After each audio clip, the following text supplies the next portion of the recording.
monde, je vous retrouve aujourd'hui comme prévu pour mon vlog concernant ma 33e semaine de grossesse. Donc ce qui fait 35 semaines d'aménorrhée. Comme ça je fais toujours les deux, comme ça il y en a toujours qui préfèrent parler en semaine de grossesse parce que c'est plus facile, et en semaine d'aménorrhée parce que il y en a qui arrivent à compter à peu près comme moi. Voilà. Alors, avant de commencer ce vlog, je voulais bien sûr faire un petit aparté sur la barre des 100 abonnés qui a été franchie cette semaine sur ma chaîne. Et franchement, je n'en reviens pas, je pensais pas du tout que mes vidéos pourraient plaire et qu'un certain nombre de jeunes filles ou de mamans ou encore au même stade que moi, que futures mamans, pourraient apprécier mes vidéos. Et franchement, ça me fait chaud au cœur. Maintenant, il y a pas mal de personnes qui me laissent des petits commentaires. Donc on est vraiment tout en train de se suivre petit à petit. Et notamment, j'ai fait de belles rencontres sur YouTube, notamment ma petite Miss Elbulle et puis Ellie Rose Chanel qui devrait pas tarder à avoir sa petite puce. Donc je vous fais des gros bisous les filles, je sais à chaque fois je fais des petits clins d'œil pour vous, mais franchement là je parle à mes abonnés. Si vous n'êtes pas encore abonnés à ces deux chaînes-là, je vous les conseille vivement parce que ce sont des filles super avec un grand cœur et qui font des vidéos toutes simples comme moi, qui se prennent pas le chou, et je pense que c'est ça qui plaît beaucoup aussi dans ce genre de vidéos. Voilà.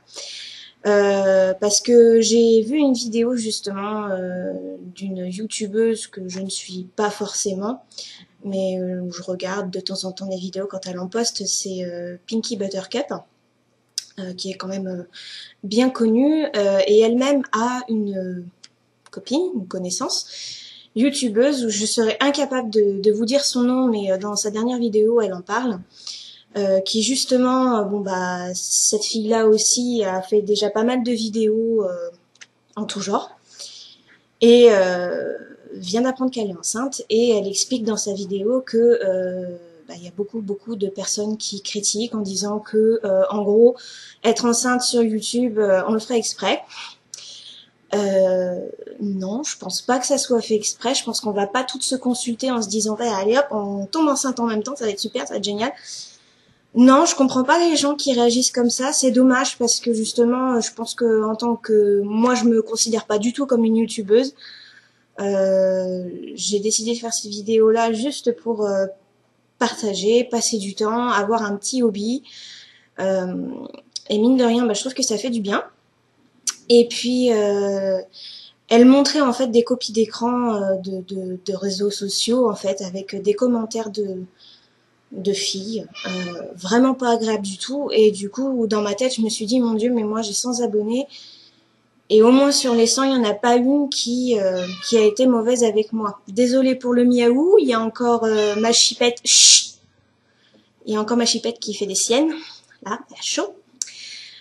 Donc voilà, donc je vais pas m'éterniser là-dessus trop longtemps, mais c'est vrai que ça m'a choquée parce que de là à dire que toutes les filles sur YouTube se concertent pour tomber enceinte plus ou moins en même temps et ne parler que de ça, c'est un petit peu dommage, même si c'est vrai qu'il y a pas mal de youtubeuses qui sont enceintes, mais bon, enfin je trouve que c'est la vie, on a toutes décidé un jour ou l'autre de vouloir faire des enfants.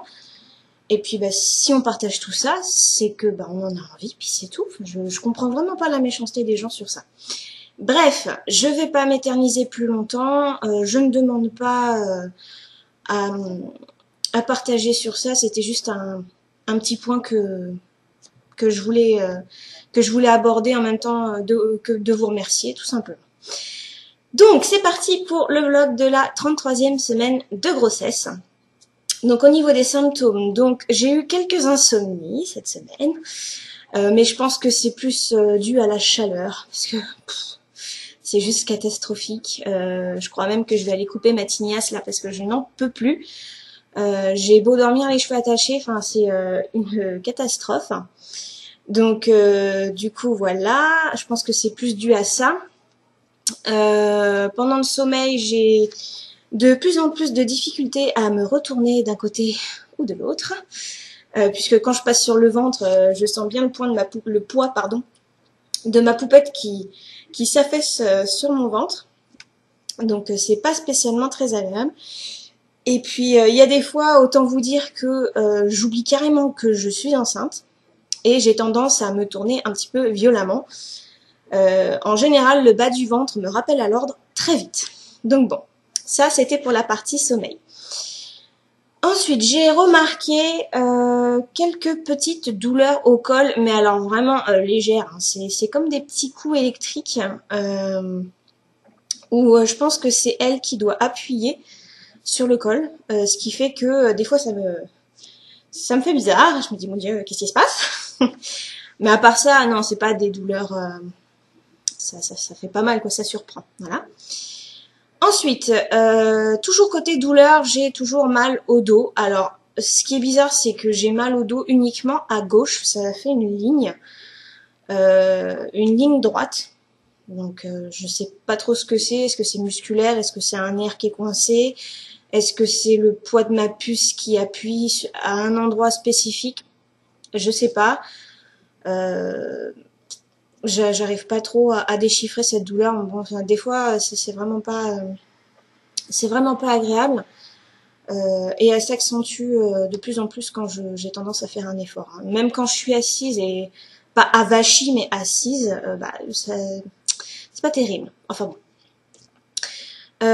Et puis au bassin, toujours comme la semaine dernière, quand j'ai tendance à en faire beaucoup. Là par exemple, on est quand là? On est samedi. Je suis sortie jeudi, juste après, enfin toute la journée puisque mon cours de préparation à l'accouchement était à 15h et du coup, quand c'est comme ça, j'en profite pour faire un petit tour le matin.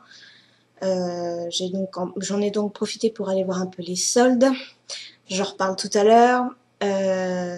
Et c'est vrai que du coup, ça m'a bien cassé quoi. Le soir, j'en pouvais plus, hein, ne serait-ce que de marcher de la voiture à la maternité, en sachant que je me gare toujours à Perpète-les-Oies parce que il y a jamais de place là où je vais. Je marchais vraiment à 2 à l'heure, donc c'était pas terrible. Au niveau des envies, j'ai pas eu particulièrement d'envie, à part la soif, mais bon ça je pense que c'est tout le monde, et quelque part vaut mieux par ce temps-là. Peut-être un peu plus gourmande de glace, oui encore, enfin glace vite fait, hein, le soir.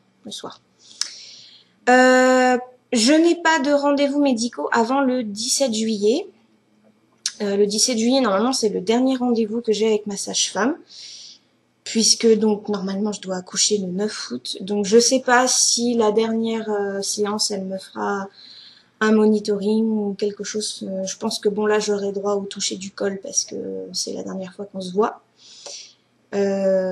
Mais je pense qu'après, elle me prescrira peut-être un monitoring, peut-être tous les 15 jours, je sais pas. Plus je me rapprocherai du terme, peut-être que plus, bon. Je sais pas trop, mais là, normalement, c'est vraiment mon dernier cours avec elle, avant d'accoucher. Donc bon, on verra bien.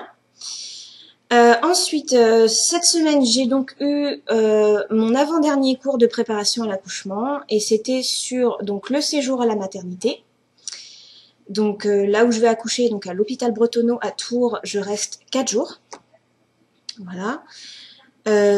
Et puis, elle nous a expliqué également la poussée. Alors là, j'ai été agréablement surprise et j'ai rigolé dans mon intérieur parce que moi qui suis très fan, comme je pense beaucoup de jeunes filles, mamans ou futures mamans, fan des émissions Baby Boom, Tellement Vrai, etc., j'en passe. Vous voyez souvent des mamans qui s'enroulent sur le ventre, les sages-femmes leur disent enroulez-vous sur votre ventre, voilà, ça va aider à faire sortir bébé. Et ben en fait non, pas du tout. Ma sage-femme elle a dit non, elle fait quand vous êtes en position gynécologique, mais c'est pareil pour toutes les autres positions, bon à part celle à 4 pattes, a dit c'est le dos droit. Elle fait vous avez pas à vous courber. Donc c'était assez... même les autres mamans à côté de moi ont été étonnées que je pose la question, justement. Ce qu'on voit à la télé, c'est pas spécialement vrai, quoi. Donc, bon, voilà. Donc ça, c'était pour mon cours de préparation à l'accouchement. Donc, je sais plus si je vous en ai parlé la dernière fois. Mais au départ, je voulais faire des cours de préparation à l'accouchement avec plus au niveau autonomie. Si vous êtes une future maman, vous êtes en début de grossesse et que ça vous intéresse surtout, essayez d'en parler très très vite à votre sage-femme, votre gynéco ou quelqu'un qui puisse vous renseigner. Parce que malheureusement, moi, c'est ce que j'ai voulu faire. Et puis, au moment où c'était le moment d'en parler, bah, on m'a dit, mais non, c'est trop tard. Limite, apparemment, faudrait qu'on en parle avant la conception de l'enfant. Enfin, je trouve ça complètement débile. Donc, du coup, je me suis tournée vers les cours de préparation à l'accouchement classique. Donc, comme ça, je sais que je vous l'ai dit la dernière fois. Moi, j'en ai eu 8 en comptant le rendez-vous du 4e mois. Mais il y en a, ça peut être réduit. Hein. Donc voilà, parce que 8, mine de rien, ça fait quand même un petit peu beaucoup. Mais je pense que chaque maternité a son mode de fonctionnement. Je vous recommande vivement, pour les futures mamans pour lesquelles c'est un premier bébé, d'y aller. Parce que franchement, moi j'avais beaucoup d'appréhension et d'a priori. Parce que je me disais, c'est qui tout double. Soit j'y vais, ça se passe bien, j'apprends des choses et c'est super. Soit j'y vais on ne sait pas tout. On sait certaines choses via les bouquins, les émissions, etc. Mais la deuxième solution, c'est soit j'y vais et je flippe. Donc c'était soit l'un, soit l'autre. Et j'ai été très très agréablement surprise déjà par la qualité d'information de la sage-femme qui s'occupe des cours. Elle est vraiment top, elle est douce, elle a une voix qui apaise. C'était vraiment très agréable, enfin c'est toujours agréable hein, de la voir. Et elle explique très bien les choses et le fait d'être entourée de futures mamans, bah ça vous rassure dans un sens parce que vous dites que vous n'êtes pas toute seule. Alors, vous savez très bien dans la vie de tous les jours que vous n'êtes pas toute seule à être enceinte. Mais si vous êtes comme moi, si vous êtes enfermée, alitée, voilà, vous êtes au chômage ou vous avez été arrêtée depuis le début de votre grossesse et que vous êtes contrainte à rester très souvent chez vous, eh ben mine de rien, vous vous dites quand même que vous voyez pas beaucoup de monde et vous voyez pas spécialement beaucoup de femmes enceintes et vous vous sentez bien seule. Et ben là justement c'est grâce à ça où vous retrouvez un petit peu le sourire et le fait de parler ensemble, même si vous n'allez pas créer des liens très forts, bah ça vous rassure, ça vous fait du bien. Et puis voilà quoi, c'est un petit moment rien qu'à vous, en sachant que les futurs papas peuvent venir hein, bien sûr. Moi je sais que le mien ne viendra que donc la semaine prochaine pour le dernier cours de préparation à l'accouchement parce que c'est la visite d'une salle de naissance. Donc puis il est en vacances, enfin. Donc du coup on va pouvoir profiter un petit peu des derniers moments ensemble avant l'arrivée de notre pitchounette. Puisque moi à partir du 9 juillet je pars du principe qu'elle arrive quand elle veut. Donc maintenant à savoir si elle va faire la même chose que sa maman, c'est-à-dire arriver 15 jours avant, ou si elle va nous faire languir comme je pense qu'elle va faire. Je sais pas pourquoi, j'ai un pressentiment, je me dis elle va arriver après la date et j'ai vraiment très peur, c'est le déclenchement. Enfin ça me terrifie un petit peu. Enfin bon, de toute façon s'il faut y passer, on y passera. Enfin bon voilà, donc pour les cours de préparation à l'accouchement, pour celles qui sont un petit peu sceptiques, franchement je vous dis allez-y. En sachant vous pouvez combiner donc les cours de préparation à l'accouchement qui sont pris en totalité en charge par la Sécu. Vous pouvez combiner donc de l'autonomie ou par exemple des cours en piscine. Moi c'est ce que je voulais faire mais voilà. C'est pas spécialement donné. Renseignez-vous parce que je veux pas vous dire de bêtises sur les prix et ce qui est pris en charge ou pas en charge. Puis moi de toute façon au niveau des piscines c'était trop loin de chez moi vu que je suis pas sur Tours même. Voilà, c'était pas facile pour y aller. Donc voilà, petit épisode courte préparation à l'accouchement fait. Avant-dernière chose, donc j'ai toujours les pieds et les mains qui gonflent de temps en temps avec la chaleur. Donc ce que je fais, pour les mains, je peux pas faire grand-chose à part les passer sous l'eau froide. Et pour les pieds, en général, je les mets dans ma bassine en fin de journée. Et c'est vrai que ça fait effet sur le coup, mais dès que je les sors, Ils sont un peu moins gonflés, mais je sens la sensation, j'aime pas du tout. Enfin, c'est qu'une mauvaise passe, ça va s'arranger, tout va bien. Et donc enfin, la dernière chose, donc j'ai tenté de faire des soldes. Je suis allée, donc, pour celles qui sont de la région d'Indre-et-Loire, dans la zone de Chambray-les-Tours. Donc j'ai été chez Kiabi, j'ai été hyper déçue, franchement. Au niveau des soldes, ils ont deux pauvres petits, comment ça s'appelle? C'est même pas des rayons, c'est deux, ouais, des étagères, mais bon, enfin voilà. J'ai été abasourdie, quoi. Je me suis dit, mais merde, c'est moi qui suis arrivée trop tard, ou enfin, ils avaient vraiment rien du tout. Alors j'ai pris deux trois choses, mais surtout des petits pantalons plus pour l'hiver, hein, des petits leggings. Voilà. J'ai été à la halle, pareil, j'ai rien trouvé du tout. Enfin, c'est limite catastrophique, quoi. J'étais vraiment déçue. J'ai été où? J'ai été aussi chez Autour de Bébé acheter un égout de biberon parce que je n'en avais pas. Il est vraiment tout simple, celui-là, il est marrant. C'est un dodi. En fait, vous avez juste à appuyer sur, vous avez un espèce de truc au milieu et en fait, ça fait comme un éventail. Et en fait, dès que vous le repliez, enfin, vous le prenez dans vos mains, pouf, il se remet tout droit comme un bâton. Donc, je trouve ça plutôt sympa. Je lui ai acheté 3 grands biberons parce que j'en avais que deux petits. Donc, les petits vont pas me faire long feu non plus. Et puis après, j'ai été... bon, j'ai fait Jiffy, la foire fouille. Bon, après, c'était des trucs de déco, mais ça concerne pas la puce. Et j'ai trouvé un petit peu de choses pour la décoration de sa chambre.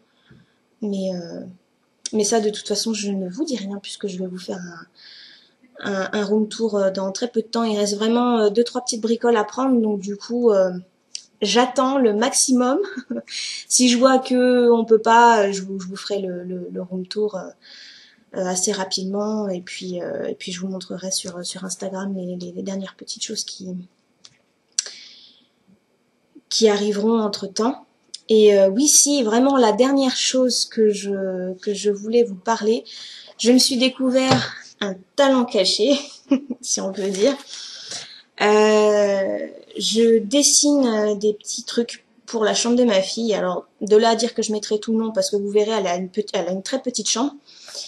Mais en fait, des fois, je me dis, quand je vais en magasin, ah, le cadre, il est sympa, puis le dessin aussi, puis enfin, quand vous regardez le prix, vous dites, ah ouais, quand même. Donc, ce que je fais, c'est que je tape dessin d'enfants sur Internet, et j'arrive à trouver certaines petites choses toutes mignonnes. Bon, après, ça plaît ou ça plaît pas, hein. Enfin, mon chéri a été assez surpris. Donc, je vais vous en montrer 2-3, en sachant que j'en ai déjà mis un encadré. Donc ça sera la surprise du room tour.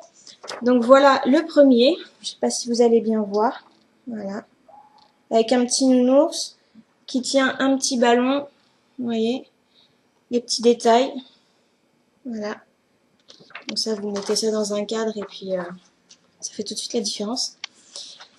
Et je lui ai fait 3, je sais pas si, ouais, voilà, hop, fait clochette. Donc non, ce n'est pas du calque. Mon chéri m'a posé la question, il me dit, oh, t'as calqué? Non, non, je n'ai pas calqué. Donc je lui en ai fait 3, de façon, j'aimerais lui trouver un petit, vous savez, les petits cadres là, suspendus en 3. Et voilà. Voilà pour ça. Et donc le quatrième, bah, vous le verrez dans la vidéo Baby Room Tour. Voilà, j'en ai terminé pour ce vlog. Dernière petite chose que je voulais vous demander. Est-ce que vous avez des idées de logiciels vidéo, pardon, elle tape, des logiciels vidéo justement pour pouvoir poster ces vidéos sur YouTube, parce que moi en fait j'ai le logiciel Movie Maker, mais quand je filme avec ma webcam là, donc ça me met en HD, mais dès que je la mets sur YouTube, bah le logiciel ne la prend pas en compte. Donc si vous connaissez des logiciels qu'on peut, gratuits bien sûr, ce serait bien. N'hésitez pas à me le dire en commentaire, parce que bon, maintenant avec plus de 100 abonnés, ça serait bien que l'image et le son soient meilleurs. Voilà. Eh ben écoutez, j'en ai terminé. Je vais vous montrer mon bidou. Je trouve qu'il n'a pas spécialement changé maintenant. Bon, moi, je le vois tous les jours. Hop, donc c'est parti. Hop. Voilà. Les bidous bidous. Donc elle bouge toujours beaucoup. Hein. Voilà.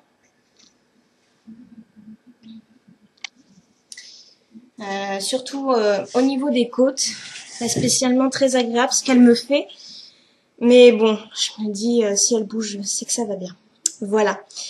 Bon, allez, je vais arrêter de vous embêter parce que normalement, les vlogs par semaine sont censés durer moins longtemps que les vlogs par mois. Et là, j'en suis déjà à plus de 20 minutes. Ça doit faire long. Voilà. Bon, bah écoutez, je vous retrouve pour la semaine prochaine. Si vous avez des questions, des commentaires, surtout n'hésitez pas. Je les lirai avec plaisir et j'y répondrai encore mieux. Avec beaucoup plus de plaisir. Je vous fais plein de bisous, je vous embrasse. Prenez bien soin de vous et à la semaine prochaine. Ciao!